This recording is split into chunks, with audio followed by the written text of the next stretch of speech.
Chris, what's up, sis? What? We're gonna check this. Look, I'm better. Let me. I get my beauty. one of the stuff I need to go check. Yeah. This thing spins. Guess what? Yeah. It's gonna leak. Yeah, it's definitely. It's gonna leak.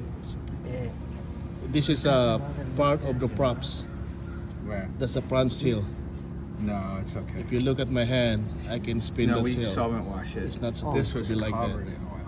It was just. So dripping this with is oil. Here, this is this like was maybe a full whole of job oil. for us. There's oil I everywhere. already cleaned it. Look, And they were gonna take on a discovery flight, and the guy come out and he I already said, removed all the dirt and "You wanna everything look on at it. this? There's oil going back up on the windshield." And I said, "You can't fly an airplane like this." This is a Cessna Why do you ask me that question? You know, 172, obviously, it's not air. like homing engine, Okay, let me know. 4-cylinder. Yeah, no. When we get the parts, it might be up to a week. Pardon me? It might be a week. We don't know how long it takes to get the backing. It's gonna be a while You know these for days, us. Alberta. Nobody have anything.